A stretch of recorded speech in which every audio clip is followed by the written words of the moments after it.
Marina havia dirigido por horas sob a chuva fina que insistia em cobrir a estrada de terra batida. Aos 37 anos, carregava nas costas o peso de uma vida inteira de escolhas erradas, relacionamentos tóxicos e uma carreira jurídica que havia consumido sua alma. O divórcio conturbado com Rafael, a perda da guarda compartilhada de Isabela por conta de sua exaustão mental, e finalmente o colapso nervoso no meio do tribunal. Tudo isso a havia trazido até ali, a 200 quilômetros de São Paulo, para um sítio que herdara de uma tia distante que mal conhecera. Antes de continuar, preciso saber, de qual cidade você está assistindo esse vídeo? Comenta aqui embaixo. Eu adoro saber de onde vocês são. E já aproveita e se inscreve no canal. Ativa o sininho para não perder nenhum conteúdo. O advogado que cuidou do inventário havia sido claro. Dona Marina, a propriedade está abandonada pelo menos 15 anos. A senhora vai encontrar apenas ruínas e mato alto. Sugiro que venda sem nem visitar. Mas Marina não queria vender. Queria desaparecer. Queria um lugar onde ninguém a conhecesse, onde não houvesse olhares de pena ou sussurros sobre a advogada que enlouqueceu. Precisava de silêncio, de vazio, de um espaço onde pudesse reconstruir os cacos de si mesma. Quando o carro finalmente parou diante do portão enferrujado, Marina respirou fundo. A propriedade era maior do que imaginara. Hectares de terra cobertos por vegetação selvagem, uma casa principal com paredes descascadas e janelas quebradas, e ao fundo, quase escondido por árvores retorcidas, um celeiro de madeira que parecia prestes a desabar. O céu cinzento da tarde dava ao cenário um ar melancólico que, estranhamente, a confortava. Ali não havia expectativas. Apenas o silêncio e ela. Descarregou apenas o essencial, uma mala de roupas, caixas com mantimentos, um colchão inflável e seus remédios. O psiquiatra havia insistido que ela não deveria se isolar completamente, mas Marina sabia que era exatamente isso que precisava. Pelo menos por um tempo. A casa principal estava inabitável, telhado furado, chão apodrecido, vidros estilhaçados por todo lado. Ela montou um acampamento improvisado na antiga varanda coberta, protegida das goteiras, enquanto planejava os primeiros reparos. Naquela primeira noite, deitada no colchão e envolta em cobertores, Marina ouviu os sons da propriedade abandonada, o vento assobiando pelas frestas, pequenos animais correndo pelo mato, o ranger das tábuas velhas. Mas havia outro som, tão sutil que quase passou despercebido. Um choro abafado, distante, que parecia vir da direção do celeiro. Marina sentou-se, alerta, o coração acelerando. Eram quase 2 da manhã. Pegou a lanterna e apontou na direção do celeiro, mas a distância e a escuridão não revelavam nada. Apenas o vento, pensou, tentando se convencer. Apenas o vento entre as tábuas velhas. Mas no fundo de sua mente, uma certeza incômoda se formava. Aquilo não era vento. Era o choro de uma criança. Marina permaneceu acordada até o amanhecer, incapaz de afastar o som de sua memória. Seria sua mente pregando peças? Os medicamentos causando alucinações? Ou haveria realmente algo, alguém, naquele celeiro esquecido pelo tempo? A manhã chegou com uma névoa densa que transformava o sítio em um cenário fantasmagórico. Marina havia cochilado apenas 1 hora, atormentada por sonhos confusos onde Isabela se misturava com o choro que ouvirá durante a noite. Acordou com o corpo dolorido e a determinação de investigar o celeiro à luz do dia. Não podia ser covardia. Não agora, depois de ter vindo até ali em busca de força.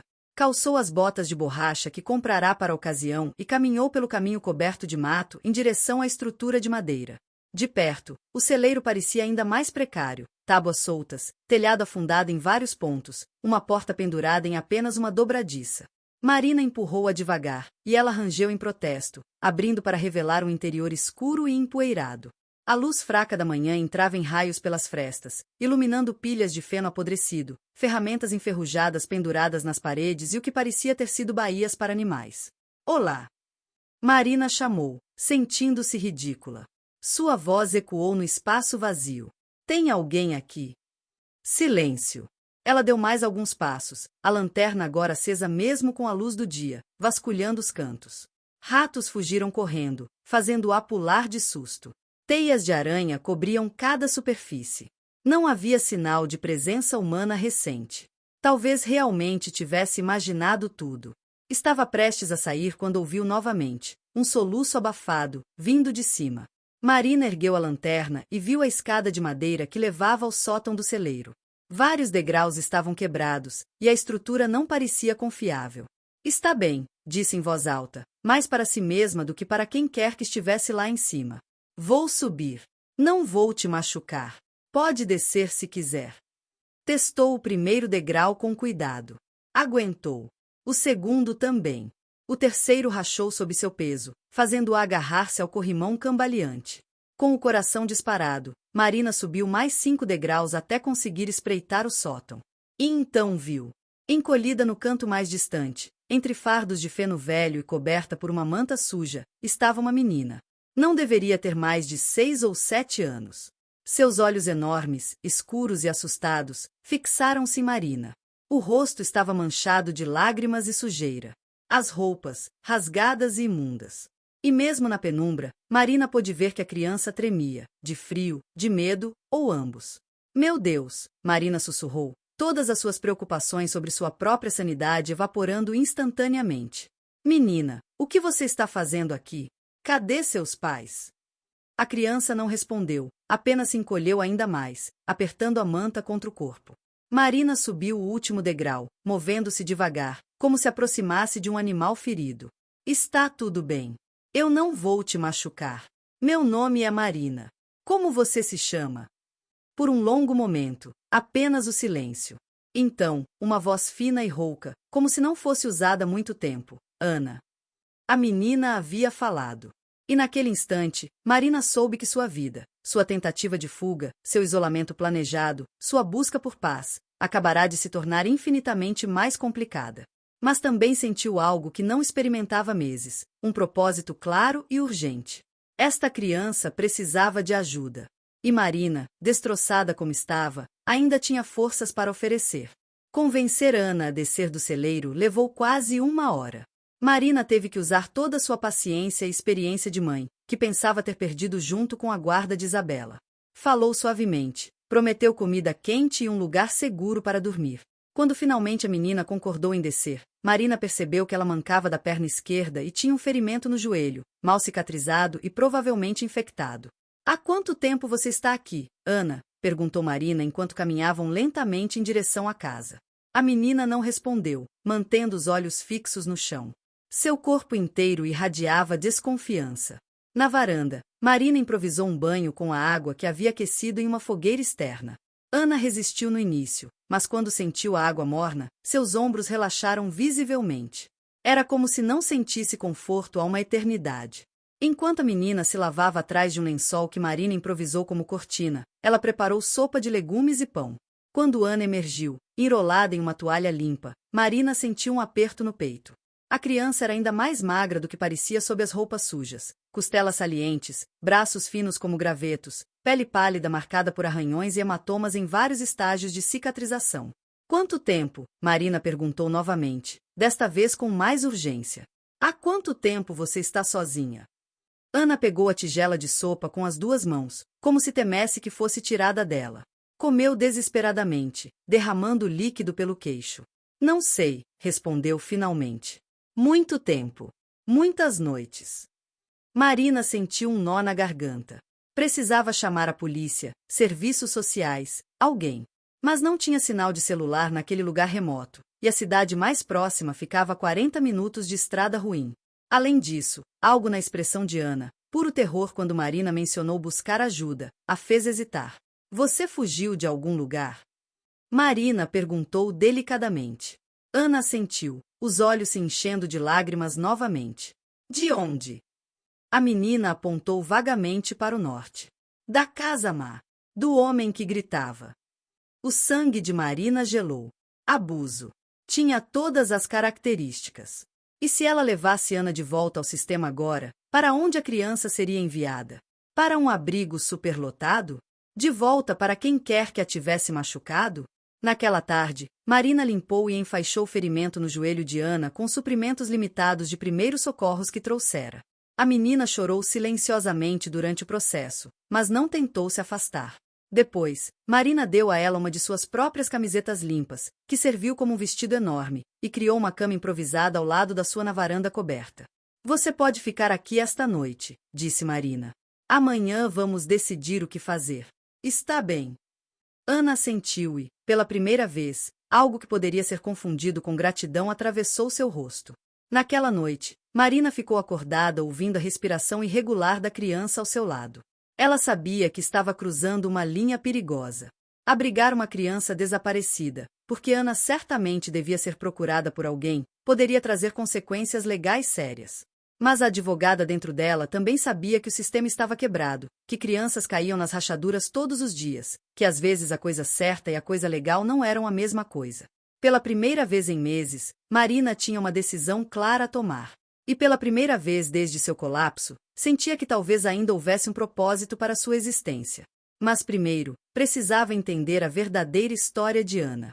De onde ela vinha, o que tinha acontecido, e por que uma criança tão pequena preferia se esconder sozinha em um celeiro abandonado a buscar ajuda de adultos. Os dias seguintes estabeleceram uma rotina frágil. Marina trabalhava nas manhãs para tornar a casa principal minimamente habitável, consertando o telhado com lonas, limpando um dos quartos, instalando uma bomba manual no poço que descobriu nos fundos. Ana observava à distância, sempre pronta para fugir, mas gradualmente se aproximando. A menina comia pouco, mesmo quando havia comida disponível, como se seu estômago tivesse esquecido como processar porções normais. Marina não pressionava. Conhecia trauma quando via um, reconhecia nos olhos de Ana o mesmo vazio que via no espelho nos seus piores dias. Em vez disso, falava sobre coisas simples enquanto trabalhava, os pássaros que via, as nuvens, memórias da própria infância. Aos poucos, Ana começou a responder com monossílabos, depois frases curtas. No terceiro dia, enquanto pintavam juntas as paredes do quarto que Marina limpara, a menina falou espontaneamente pela primeira vez. Minha mãe gostava de amarelo, disse Ana, observando a tinta que Marina aplicava. Ela dizia que era a cor do sol e fazia as pessoas felizes. Marina parou, o pincel suspenso no ar. Sua mãe, onde ela está agora? O rosto de Ana se fechou imediatamente. Não sei. Ela foi embora. Depois veio ele. Silêncio. Marina não perguntou quem era ele. Sabia que forçar confidência só afastaria a criança novamente. Mas naquela noite, depois do jantar, Ana começou a falar. As palavras saíam aos pedaços, fragmentos desconexos de uma história que Marina teve que montar como um quebra-cabeça. A mãe de Ana se chamava Letícia. Trabalhava muito, sempre cansada, sempre preocupada com dinheiro. Um dia trouxe para casa um homem chamado Valdir. Ele vai cuidar de nós, a mãe havia dito. No início, Valdir era legal. Trazia doces, assistia televisão com Ana, consertava coisas na casa. Mas então a mãe começou a ficar doente. Dormia muito, Ana explicou. Não acordava quando eu chamava. E ele ficava bravo. As mãos pequenas da menina tremeram ao pegar a caneca de chocolate quente que Marina preparara. Ele gritava muito. Quebrava coisas. Batia nas paredes. Um dia bateu nela. Marina sentiu a raiva subindo em sua garganta, mas manteve a voz calma. E sua mãe? O que aconteceu com ela? Um dia ela não estava mais lá. Ele disse que ela foi embora porque era uma vadia e não prestava. Disse que eu tinha que ficar quieta e fazer o que ele mandava ou ia para a rua também. Ana olhou para Marina com aqueles olhos imensos e assustadoramente velhos para sua idade. Eu tentei ser boazinha. Mas eu sempre fazia errado. Sempre. A menina começou a chorar, e Marina puxou para um abraço. Ana enrijeceu primeiro, depois desabou, soluçando contra o ombro dela. Entre lágrimas, a história emergiu. Valdir a trancava no quartinho dos fundos quando saía, às vezes por dias. Deixava comida e água, mas não o suficiente. Ana aprendeu a racioná-las. Aprendeu a ficar em silêncio absoluto quando ele voltava bêbado e furioso. Aprendeu a se esconder embaixo da cama quando ouvia suas botas pesadas no corredor. E então, há algumas semanas, Ana não sabia exatamente quanto tempo, Valdir saíra e não voltará. Esperei 3 dias, Ana sussurrou. Depois a comida acabou. A água acabou. Eu tinha muita sede. Então quebrei a janela e fugi. Ela havia caminhado à noite, escondendo-se de dia, bebendo água de riachos, comendo frutos silvestres que encontrava. Não sabia para onde ia, apenas se afastava. Até encontrar o sítio abandonado e o celeiro. Achei que ninguém viria. Que seria um bom lugar para me esconder até. Ela não terminou a frase, mas Marina entendeu. Até morrer. Uma criança de 6 anos havia se preparado para morrer sozinha em vez de arriscar encontrar outro adulto. Naquela noite, Marina tomou sua decisão final. Não entregaria Ana ao sistema. Não ainda. Primeiro precisava entender melhor a situação. Onde estava Valdir, o que tinha acontecido com a mãe de Ana, se alguém estava procurando a menina. E precisava garantir que, quando finalmente envolvesse autoridades, Ana não seria devolvida ao inferno. Mas para isso, precisaria arriscar voltar à civilização. E isso significava deixar Ana sozinha ou arriscá-la à exposição. Na manhã seguinte, Marina explicou a Ana que precisava ir até a cidade para buscar suprimentos e fazer algumas investigações.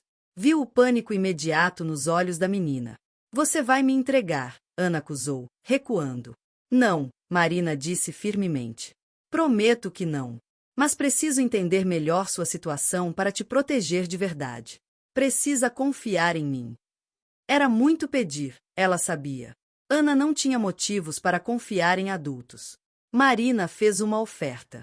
Você pode vir comigo e ficar no carro, ou pode ficar aqui escondida. Se escolher ficar, vou trancar o portão e deixar você com meu celular. Você pode me ligar se precisar de qualquer coisa. Volto em 4 horas, no máximo. Surpreendentemente, Ana escolheu ficar. Eu sou boa em me esconder, disse com uma tristeza que partiu o coração de Marina. E aqui é meu lugar seguro agora. Na cidade de Santana do Vale, Marina foi primeiro ao cartório, verificando registros de propriedade nas áreas ao norte do sítio. Havia apenas 3 casas num raio de 10 quilômetros. 2 eram pequenas fazendas com famílias conhecidas na região. A terceira era um endereço registrado para um tal de Valdir Machado. O sangue de Marina gelou. Era real. A história de Ana era real, cada detalhe horrível. O registro mostrava que Valdir havia comprado a propriedade havia 2 anos. Não havia menção de Letícia ou Ana nos documentos. Depois, dirigiu-se disfarçadamente pela estrada que levava à propriedade de Valdir, sem parar, apenas observando. A casa era pequena, isolada, com um carro velho na frente e aparência de abandono recente. As cortinas estavam fechadas, o jardim crescido. Nenhum sinal de movimento. Marina continuou dirigindo, o coração acelerado. Precisava de mais informações, mas não podia arriscar chamar atenção. Na padaria do centro, comprou pão e puxou conversa casual com o atendente. Vim cuidar do sítio que herdei, aquele da velha Conceição, explicou. Tem vizinhos por aqui? A mulher, Dona Carmen, era do tipo falador. Ah, sim, tem o seu João e a Dona Lourdes na Fazenda Grande, o pessoal da família Silva do outro lado, e tinha o Valdir, mas parece que sumiu. Ninguém vê ele há umas 3 semanas. Marina fingiu desinteresse casual. Sumiu. Dona Carmen se inclinou conspiradoramente. Pois é, dizem que ele era meio esquisito, vivia sozinho depois que a mulher foi embora. Teve gente que ouviu gritos de lá algumas vezes, mas sabe como é, ninguém gosta de se meter.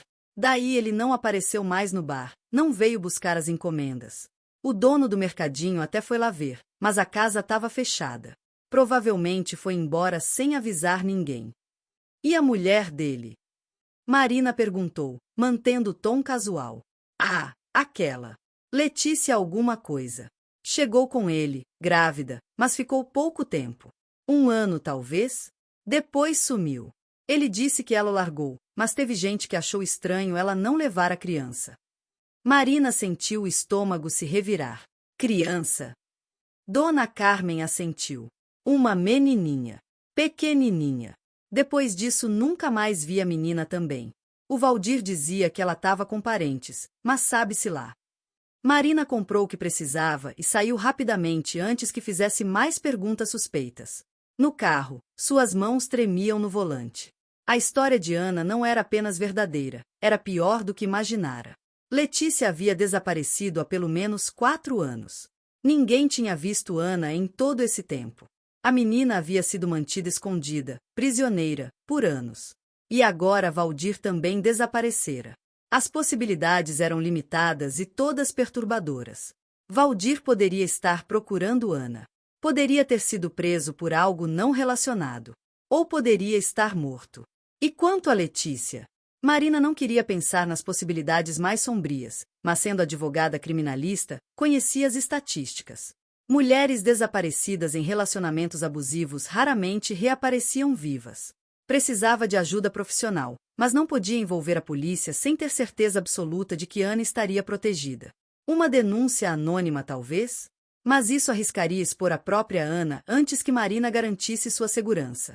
No caminho de volta, Marina parou em uma farmácia maior em outra cidade e comprou vitaminas infantis, suplementos nutricionais, mais suprimentos de primeiros socorros e alguns livros infantis. Quando voltou ao sítio, 3 horas e 40 minutos depois de sair, encontrou Ana exatamente onde deixara, encolhida no quarto que pintaram juntas, abraçando um dos cobertores de Marina. O alívio no rosto da menina quando a viu foi palpável. Você voltou, Ana disse, como se fosse a coisa mais surpreendente do mundo. Prometi que voltaria, Marina respondeu. E sempre vou cumprir minhas promessas. As semanas seguintes foram de transformação gradual. Marina trabalhou incansavelmente para tornar a casa habitável, e Ana, timidamente, começou a ajudar. A menina tinha medo de ferramentas a princípio, mas quando Marina lhe deu um pequeno martelo e mostrou como pregar tábuas, Ana segurou a ferramenta com reverência, como se fosse um tesouro. Posso quebrar coisas sem apanhar? Perguntou, testando o martelo num pedaço de madeira velha. A pergunta casual continha um universo de dor. Pode, Marina respondeu, engolindo as lágrimas. Aqui você pode fazer barulho, pode correr, pode até errar. Nada que você faça vai fazer eu te machucar. Ana olhou para ela com desconfiança, mas nos dias seguintes testou esses limites sistematicamente. Derrubou coisas acidentalmente. Fez perguntas sem parar. Cantou alto. E cada vez que Marina respondia com paciência em vez de raiva, algo em Ana se soltava um pouco mais. Marina estabeleceu rotinas. Café da manhã às 8. Trabalho na casa pela manhã. Almoço ao meio-dia. Descanso à tarde enquanto Marina lia para ela. Jantar ao pôr do sol. Histórias antes de dormir. Ana floresceu com a previsibilidade. Começou a ganhar peso. As olheiras diminuíram. O ferimento no joelho cicatrizou completamente.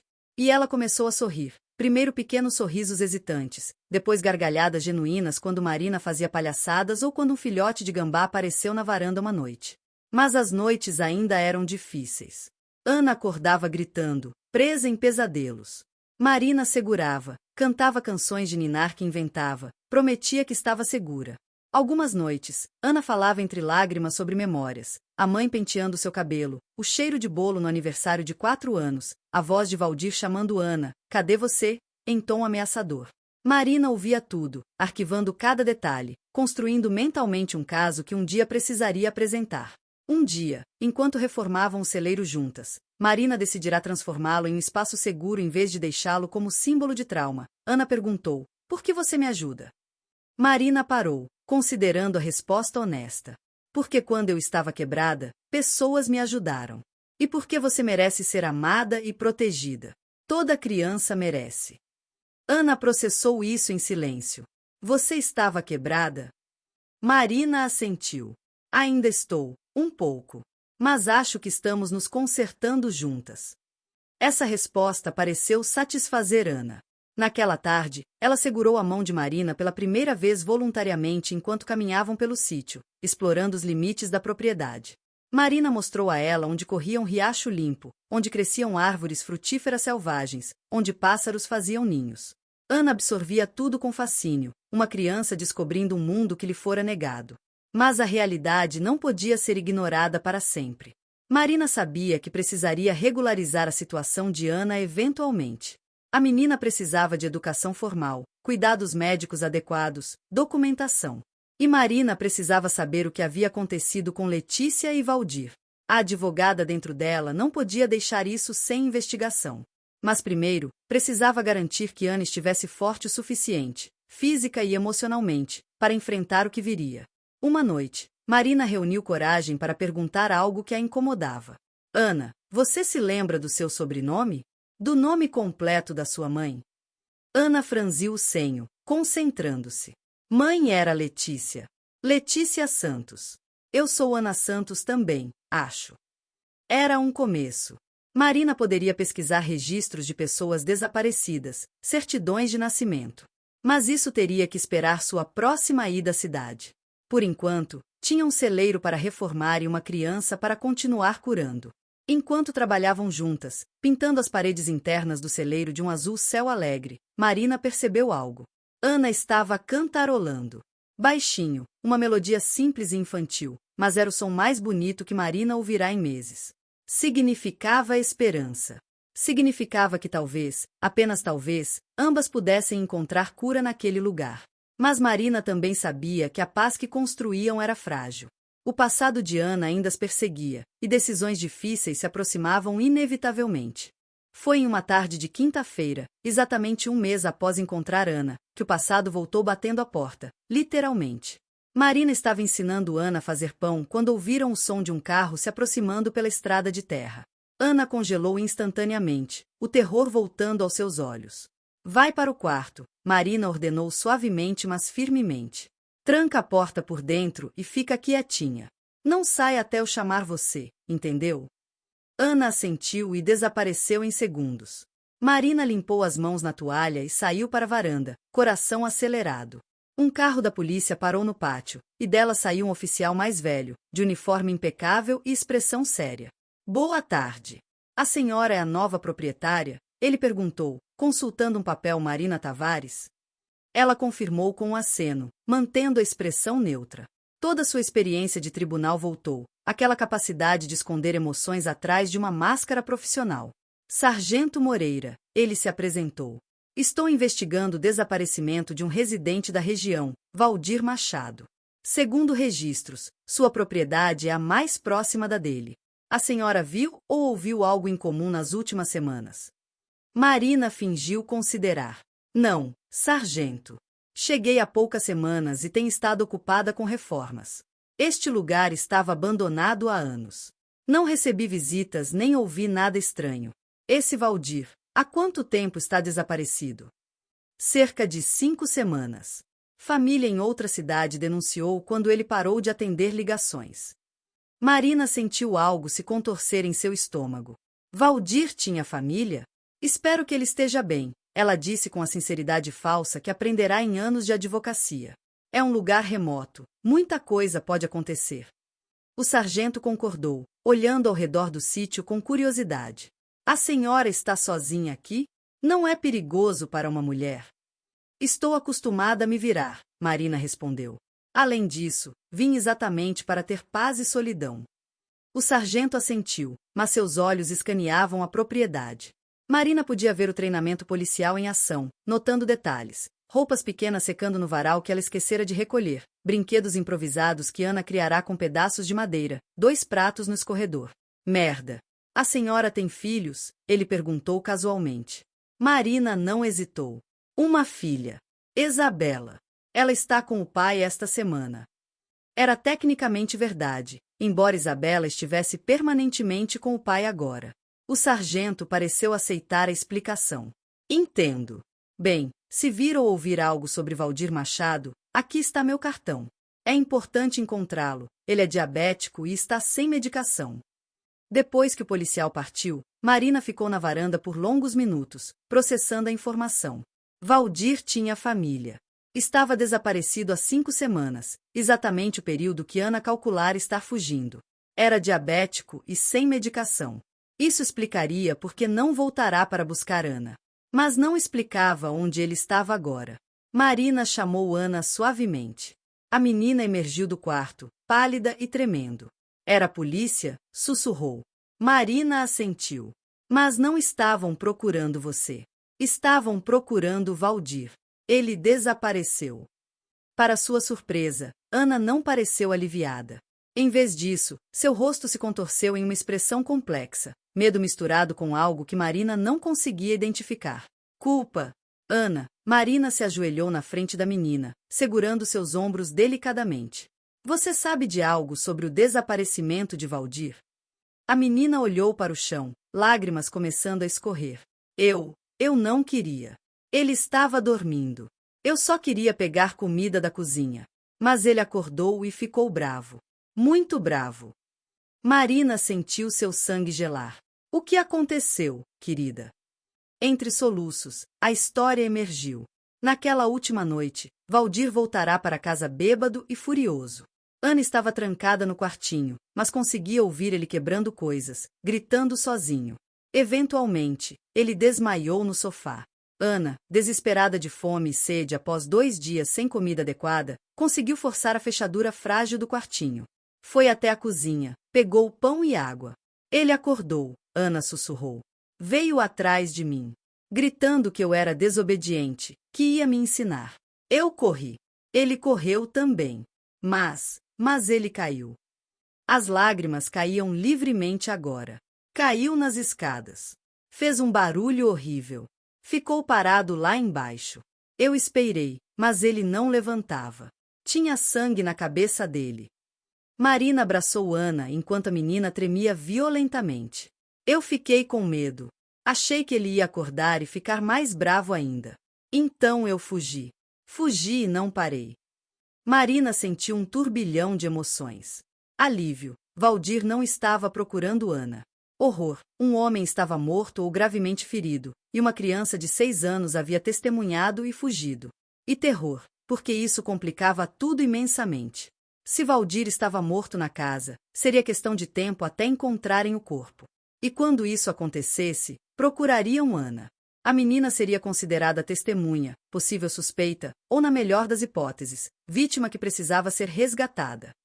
Ana, escute, Marina disse firmemente, segurando o rosto da menina entre suas mãos. Você não fez nada errado. Ele caiu sozinho porque estava bêbado perseguindo você. Você é uma criança que estava fugindo de um adulto que te machucava. Não foi culpa sua. Mas mesmo enquanto dizia isso, Marina sabia que a situação era delicada demais. Precisava de ajuda profissional. Precisava de alguém em quem pudesse confiar. Naquela noite, depois de Ana adormecer exausta de tanto chorar, Marina ficou acordada planejando. Conhecia apenas uma pessoa que poderia ajudar sem comprometer Ana imediatamente. Doutora Helena Freitas, uma assistente social com quem trabalhará em casos difíceis em São Paulo. Helena era conhecida por colocar o bem-estar das crianças acima da burocracia. Se alguém pudesse ajudar a navegar essa situação impossível, seria ela. Mas ligar para Helena significaria admitir o que estava fazendo, abrigar uma criança desaparecida sem notificar autoridades. Significaria expor-se a consequências legais. Marina olhou para Ana dormindo, finalmente tranquila depois de semanas de terror. Pensou em Isabela, sua própria filha que perderá por não ter sido forte o suficiente para lutar. Não perderia Ana também. Não para um sistema que poderia falhar com ela. Na manhã seguinte, faria a ligação. E esperava que não fosse tarde demais para qualquer uma delas. Marina esperou até Ana estar ocupada desenhando no quarto, uma atividade que a menina descobrira e se apaixonara, para fazer a ligação. Havia sinal fraco de celular em um ponto específico da propriedade, perto do velho poço. Com o coração na garganta, discou o número de Helena que ainda tinha salvo. Para seu alívio, a assistente social atendeu na terceira chamada. Marina? Meu Deus, onde você está? Ninguém sabe de você há meses. A voz familiar de Helena trouxe lágrimas aos olhos de Marina. Helena, preciso de ajuda. Mas antes de explicar, preciso que você prometa me ouvir até o final antes de tomar qualquer decisão. Houve uma pausa. Isso soa sério. Marina soltou um riso sem humor mais do que você imagina. Nos próximos 20 minutos, Marina contou tudo. Encontrar Ana no celeiro, a história de abuso e negligência, o desaparecimento de Letícia, a queda de Valdir, sua decisão de proteger a menina mesmo que ilegalmente. Helena ficou em silêncio por um longo momento depois que Marina terminou. Você entende que isso é complicado, Marina? Muito complicado. Você poderia ser acusada de sequestro, obstrução de justiça. Eu sei, Marina interrompeu. Fui advogada criminal, lembra? Conheço todas as acusações que podem fazer contra mim. Mas, Helena, se você visse essa criança, se soubesse pelo que ela passou, ela estava se preparando para morrer sozinha em vez de confiar em outro adulto. O sistema falhou com ela. Completamente. E agora preciso garantir que, quando ela for integrada de volta, seja de forma que a proteja de verdade. Helena suspirou profundamente. Vou precisar de alguns dias para pesquisar o caso, encontrar informações sobre Letícia Santos, verificar se há parentes adequados, entender a situação legal completa. Não posso fazer promessas, Marina. Mas confio no seu julgamento, mesmo que você esteja em uma situação impossível. Me mande sua localização exata. Vou até aí no final de semana. Preciso conhecer Ana pessoalmente antes de decidir os próximos passos. O alívio que Marina sentiu foi imenso. Não estava mais sozinha nisso. Mas também trouxe ansiedade. E se Helena decidisse que o melhor era remover Ana imediatamente? E se a avaliação profissional contradissesse o instinto de Marina?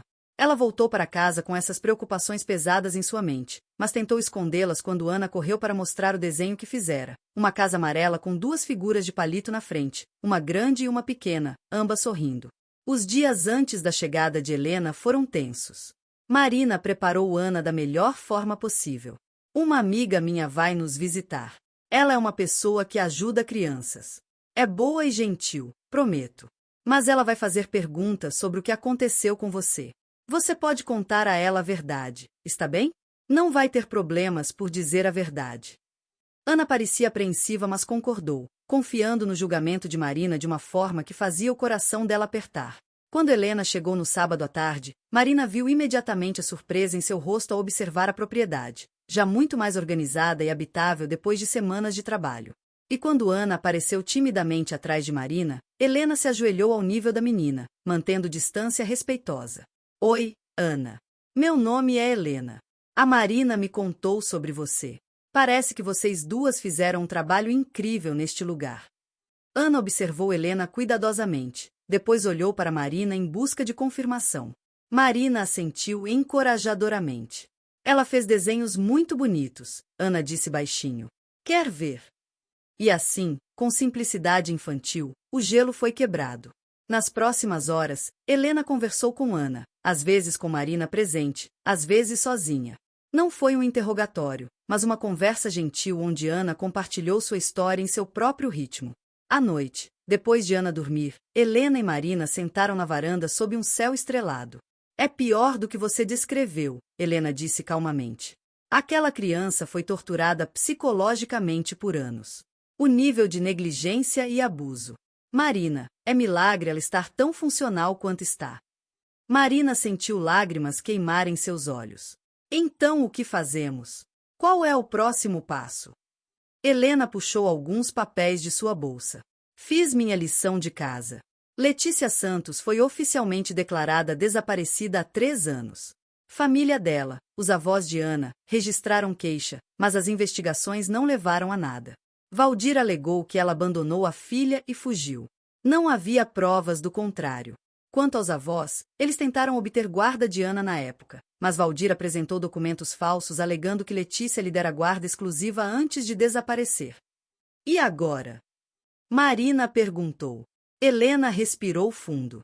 Precisamos encontrar Valdir, ou seu corpo. Precisamos envolver a polícia, mas de forma controlada. E precisamos garantir que Ana seja avaliada por profissionais especializados em trauma infantil antes de qualquer decisão sobre sua custódia. Contatei os avós. Eles ainda querem muito a neta de volta. São pessoas simples mas decentes, de acordo com meus registros. Marina sentiu algo se partir dentro dela. Então você vai levá-la. Helena pegou sua mão. Não imediatamente. E não sem preparação adequada. Marina, você salvou a vida dessa menina. Mas ela precisa de estrutura, educação, cuidados médicos contínuos. E você ainda está se curando também. O que você fez foi heróico, mas não sustentável a longo prazo. As palavras eram verdadeiras, mas doíam como facadas. Marina sabia que Helena estava certa. Mas olhar para Ana dormindo tranquilamente, sabendo que teria que deixá-la ir, era uma dor que não estava preparada para enfrentar. Helena ficou mais 3 dias, ajudando a elaborar um plano cuidadoso. Primeiro, precisavam resolver a questão de Valdir. Marina relutantemente concordou em levar o sargento Moreira até a casa de Valdir, alegando que estava preocupada com um possível vizinho em dificuldade. Foi uma mentira necessária, mas que custou a sua consciência de advogada. Quando a polícia arrombou a porta, encontraram Valdir exatamente onde Ana dissera, caído ao pé da escada interna, morto há semanas. A causa da morte foi confirmada como traumatismo craniano consistente com uma queda.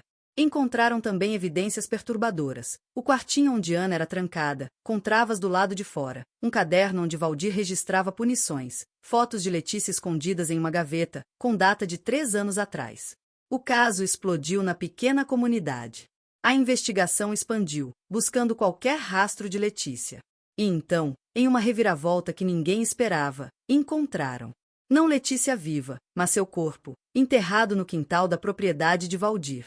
O exame forense revelaria mais tarde que ela morrera de overdose, mas o relatório toxicológico sugeriria que a dose fora administrada, não auto-infligida. Valdir havia matado Letícia e mantido Ana prisioneira por anos. Quando a notícia chegou a Marina através de Helena, ela sentiu uma mistura de horror e validação. Ana não estava segura com Valdir. Nunca estivera. E a intuição de Marina de protegê-la, mesmo ilegalmente, salvar a vida da menina. Mas agora vinham as perguntas inevitáveis. Como a polícia não investigara adequadamente quando Letícia desapareceu?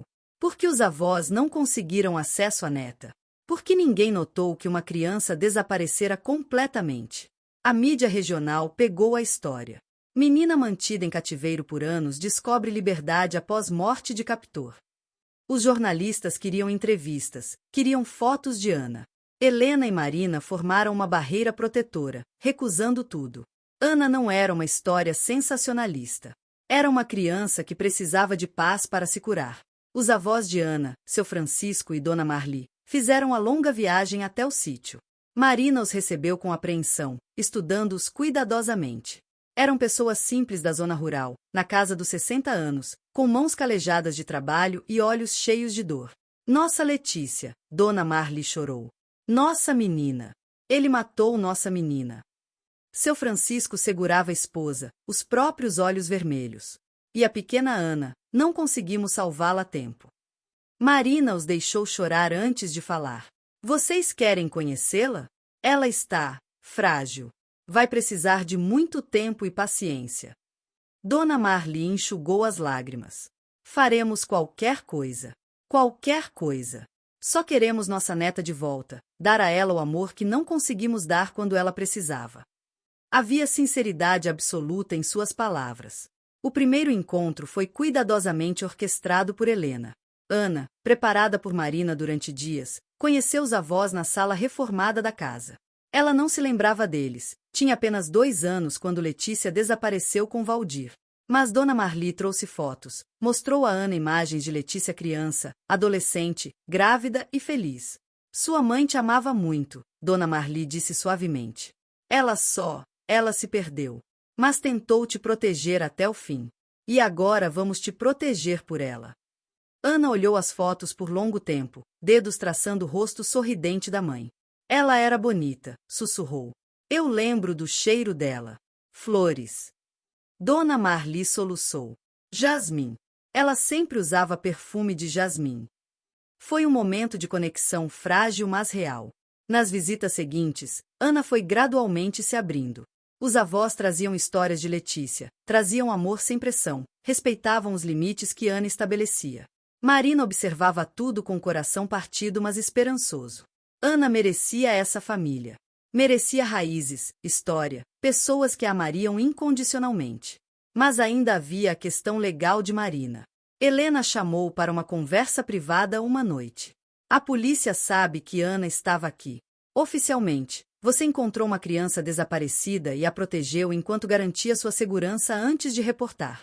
Não tecnicamente legal, mas, dadas as circunstâncias, ninguém vai pressionar acusações. Marina sentiu alívio, mas também resignação. E quanto tempo temos? Antes de Ana ter que ir embora? Helena colocou a mão em seu ombro. Mais algumas semanas. Queremos uma transição gradual. Os avós vão visitar mais. Ana vai visitar a casa deles. Vocês vão construir uma ponte. Por que, Marina? Ela hesitou. Ana vai precisar de você em sua vida. Não como tutora legal, mas como a pessoa que a salvou. Como alguém que ela ama. Naquela noite, Marina contou a Ana sobre o plano. A menina ouviu em silêncio, processando. Eu vou morar com vovô e vovó. Marina assentiu. Eles te amam muito e vão cuidar bem de você. Você vai ter uma escola, amigos, uma vida de verdade. Ana mordeu o lábio. E você? A pergunta partiu o coração de Marina. Eu vou estar aqui. E você pode me visitar sempre que quiser. Sempre, prometo. Não quero escolher, Ana disse com lágrimas nos olhos. Quero vocês todos. Marina a puxou para um abraço. E pode ter amor não é uma coisa que acaba, Ana. Quanto mais pessoas te amam, melhor. Você merece um mundo inteiro de amor. Enquanto segurava a menina, Marina percebeu que estava dizendo adeus não apenas a Ana, mas a fantasia de que poderia fugir de sua própria vida para sempre. Mas também estava descobrindo algo novo, que cura não vinha de fugir, mas de enfrentar, de amar, de deixar ir quando necessário. 6 semanas depois de Helena chegasse ao sítio, Ana fez sua mudança para a casa dos avós. Não foi um rompimento abrupto, mas uma transição gentil. Marina ajudou a empacotar os pertences limitados de Ana, incluindo os desenhos que enchiam as paredes do quarto. Vamos pendurar esses na sua nova casa, Dona Marli disse com um sorriso, e Ana pareceu gostar da ideia. No dia da partida, Ana abraçou Marina por longos minutos. Você vai ficar bem sozinha? A menina perguntou, preocupação genuína em seus olhos. Marina sorriu através das lágrimas. Vou. E você também vai. Somos fortes, lembra? Ana assentiu. Fortes juntas. Eram palavras que haviam se tornado um mantra entre elas durante as semanas difíceis. Depois que todos partiram, Marina ficou sozinha no sítio pela primeira vez desde que encontrara Ana. O silêncio era ensurdecedor, mas era diferente do vazio que sentirá quando chegará meses atrás. Este silêncio tinha memórias boas misturadas com as tristes. Tinha risadas ecoando nas paredes pintadas de amarelo, tinha pequenas pegadas marcadas na terra do caminho, tinha amor residual impregnado em cada canto. Nos dias seguintes, Marina começou a reorganizar sua vida. Ligou para seu ex-marido pela primeira vez em meses. Rafael ficou chocado ao ouvir dela, mas ouviu enquanto ela explicava onde estivera, o que fizera. Marina, você sequestrou uma criança? Ele perguntou, incrédulo. Eu salvei uma criança, ela corrigiu. E no processo, talvez tenha me salvado também. Houve uma pausa. Isabela sente sua falta. Talvez possamos conversar sobre visitas? Era um começo pequeno, mas era um começo. Marina também ligou para antigos colegas, testando as águas sobre voltar a exercer a advocacia. Não voltaria para o corporativo, isso a destruíra uma vez. Mas direito de família, proteção infantil, casos como o de Ana, havia tanto a fazer, tantas crianças que caíam nas rachaduras do sistema. Ela tinha experiência agora, não apenas legal mas pessoal. Sabia como era estar quebrada e se reconstruir. Ana visitava todo fim de semana. Os avós traziam a menina, e Marina sempre tinha alguma atividade planejada. Plantar no jardim que estavam criando, explorar trilhas na propriedade, cozinhar juntas.